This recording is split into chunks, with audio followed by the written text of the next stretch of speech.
are going to learn 4th standard English grammar, new chapter 24 chapter future continue tense.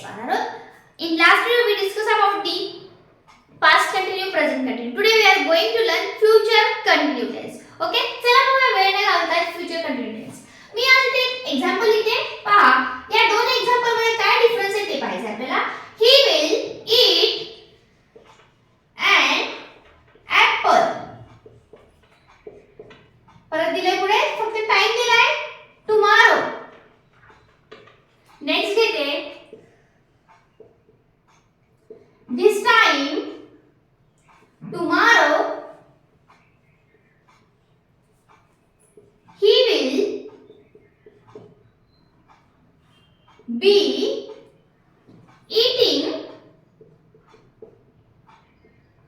an apple. See, there is a two sentences there. He will eat an apple tomorrow. पहा ही पण घटना आहे, future मधलीच आहे, पण tense वेगळे. This is happen in the future because of this is not happening now. Why? Because of will is there. Helping of will आहे म्हणजे ही घटना काय होणार आहे, फ्युचर मधली हे आपल्याला समजून येतं. नेक्स्ट काय बघा, this time tomorrow या वेळेला उद्या काय होणार आहे, he will be eating an apple. He will be eating. पहा इथे eat होतं, इथे eating आहे, इथे will आहे, इथे will be आहे. Okay, action which is carried out over the period of time in future. Action is carry out होणार आहे, घडून जाणार आहे action. कधी पण आता झाली का घडून, गेली का घडून, नाही होईल घडून. असं होईल, उद्या मी ह्या वेळेला घरी असेल, जर आपण प्रवास करत असलो म्हणतो ह्या वेळेला उद्या असं करत असेल, याच पद्धतीने फ्युचरचे इथे चाललंय. This time tomorrow I will be eating an apple. ह्या वेळेला मी उद्या काय करत असेल, ऍपल खात. पहा काय आलेलं इथं, helping verb will be. Okay, आणि कंटिन्यू आहे. मी प्रत्येक वेळेस सांगते कंटिन्यू जर टेन्स आला की V इन फोर्थ फॉर्म पाहिजे. V फोर्थ फॉर्म म्हणजे V प्लस ing. म्हणजेच काय, V प्लस ing. बघा इट्स eating झालंय, येस. देन इथं will be आले, प्रत्येकाला शाल आणि will आला असतं दुसरं तर आपण नाही करू शकत, कारण इथं पण will आहे, इथं पण will आहे, मग दोन्हीकडे सेम होऊ शकणार नाही. हे थोडासा चेंज काय, कंटिन्यू मध्ये be आहे, will be किंवा shall be आहे. ओके, पहा मग इथं पण ऍक्शन डन. मी सांगितले action which will be carry out उद्या अशी घडे आहे over the time off period पण सांगितलंय. अशा पद्धतीने तुम्ही सिंपल फ्युचर कशाला म्हणतात हे पण ओळखू शकता आणि फ्युचर कंटिन्यू कशाला म्हणतात हे पण ओळखू शकता. आता याच्यामध्ये सांगितलं मी विल बी, मग फक्त विल बीच वापरतात का, नाही, विल बी नाही वापरत, ते विल बी पण वापरतात आणि शॅल बी पण वापरतात. मग कधी विल बी वापरायचं, कधी शॅल बी वापरायचं हे आता पाहूया.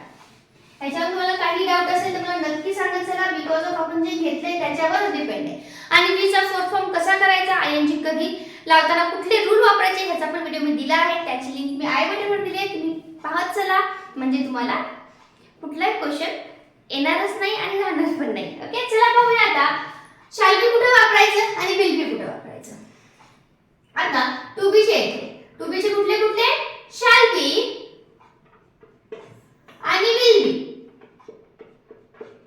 ओके, मग आता आपण काय करूया, इथे पर्सन लिहूया. ओके, इथे सिंग्युलर नेहमी सारखं चार्ट तयार करते जसं की तुमच्या बुक मध्ये आहे. मी तुम्हाला इझी काय नवीन असं वाटणार नाही, जे आहे ते बुक मध्ये एक्सप्लेनेशन आहे. जस्ट ओनली मी तुला एक्सप्लेन करते की कसं करायचं आपल्याला. पहा सिंग्युलर प्लुरल लिहा. आता फर्स्ट पर्सन म्हणजे काय येणार आहे, आय सिंग्युलर मध्ये, मग इथे काय येणार आहे, वी.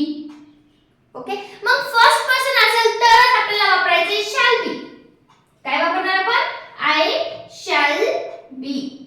मग इथे पण काय वापरणार, वी शॅल बी. ह्या दोघांना शॅल वापरायला चालतं आणि ह्यामध्ये आपल्याला बी वापरायचं, मग इथे पण शॅल बी, इथे पण शॅल बी. ओके, मग सेकंड पर्सन असेल. सेकंड म्हणजे कुठला, यू असा आहे की सिंग्युलर मध्ये पण वापरतात आणि प्लुरल मध्ये पण वापरतात. मग इथे यू दिलं, इथे पण यू. मग इथे काय येणार आहे, विल बी. इथे पण विल बी, इथे शॅल बी ना, इथे विल बी. बिकॉज ऑफ फक्त आय आणि वी ला शॅल वापरतात, बाकी सगळीकडे आपण काय वापरणार आहे, विल वापरणार. मग इथे पण विल बी आला, इथे पण विल बी आला. मग थर्ड पर्सन कुठले आहेत? ही, शी आणि इट. याला पण काय वापरतो आपण? विल बीच वापरतो. याला पण काय वापरतो? विल बी वापरतो. ओके. मग प्लुरल मध्ये काय आहे? ही शीटला दे. ही शीटला काय येणार? दे येणार. मग इथे पण काय वापरायचं? शॅल बी वापरायचं का? नाही, इथे पण वापरायचं विल बी. ओके. चला आता ह्यामध्ये पण आपण एक एक वर्ड जर ठेवलं तर आपलं सेंटेन्स तयार होते. चला कसं करायचं पहा. आय शॅल बी प्ले असेल. मी काय लिहिते? इथे लिहिते वाटल्यास प्ले. हे V1 झाला प्लस ING करूया. मग काय होईल? प्लेइंग. काय होईल? प्लेइंग. इथे हा रूल लागू होत नाही. वाय काढून आय करायचं होत नाही लागू. Why because of here is the oval. चला प्लेइंग. मग I shall be playing. You will be playing. बरोबर आपलं सेंटेन्स तयार होते. फक्त तुम्हाला हे पाहिजे सिंग्युलर प्लुरल कसं वापरायचं, आय शॅल बी कुठे वापरायचं हे तुम्हाला समजून जाईल. He will be playing, she will be playing, it will be असं होऊ शकतं. पण इथे पण तेच वी शॅल बी प्लेइंग तेच आहे. फक्त थोडंसं सब्जेक्ट फक्त चेंज आहे. तो, ती, हे, ते, आम्ही, तू. ओके. इथे पण तेच प्लेइंग आणि इथे पण तेच प्लेइंग. ओके. या पद्धतीने तुम्ही कुठले फर्स्ट पर्सन आय वी यालाच फक्त शॅल बी वापरायचा. Then you, he, she, it हे सिंग्युलर मध्ये असतील आणि प्लुरल मध्ये यू आणि दे असेल तर त्याला काय वापरणार?